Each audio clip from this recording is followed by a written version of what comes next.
Jesus Angel Garca.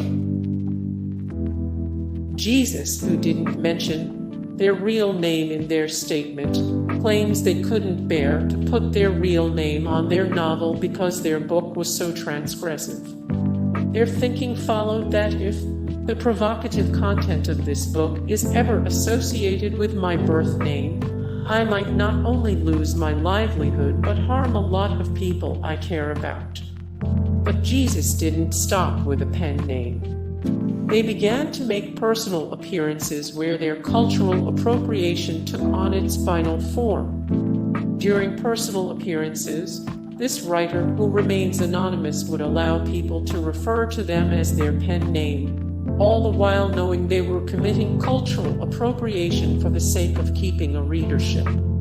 He's apologized since, but his identity still remains unknown. John Howard Griffin.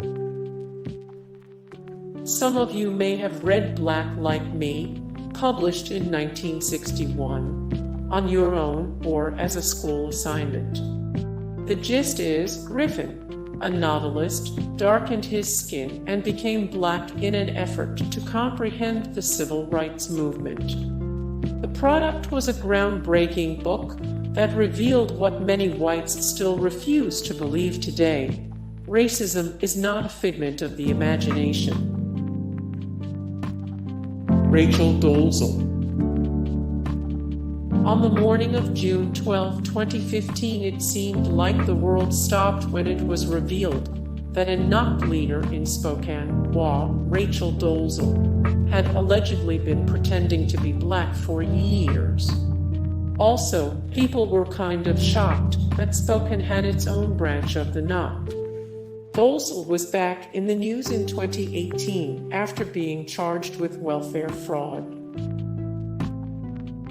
Paul and Philip Malone.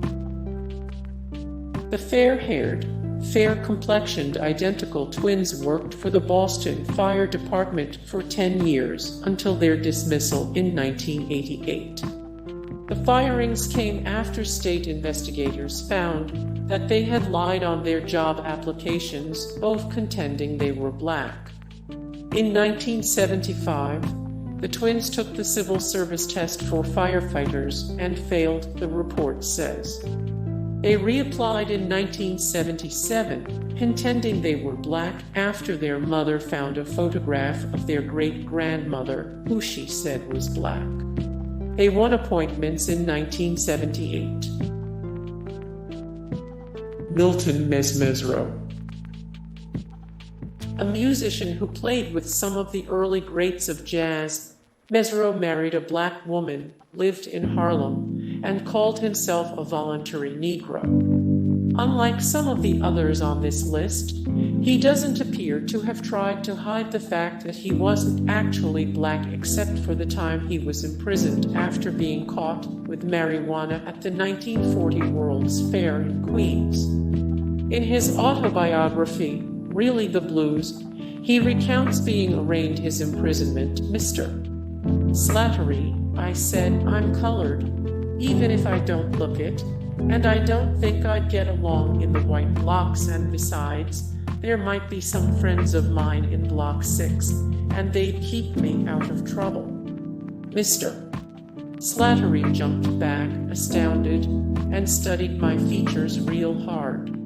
He seemed a little relieved when he saw my nappy head. I guess we can arrange that, he said. Rita Hayworth. One of the defining silver screen sex symbols, Rita Hayworth was born with the much less American-sounding name, Margarita Carmen Cancino. Raised in a Spanish dance family, which is a thing, she moved to California at age 16, where upon signing with Columbia Pictures, she underwent several painful surgeries to visually erase her heritage. The procedures included hairline electrolysis and skin lightening. She also changed her name. However, she did get to marry a prince, so there's that.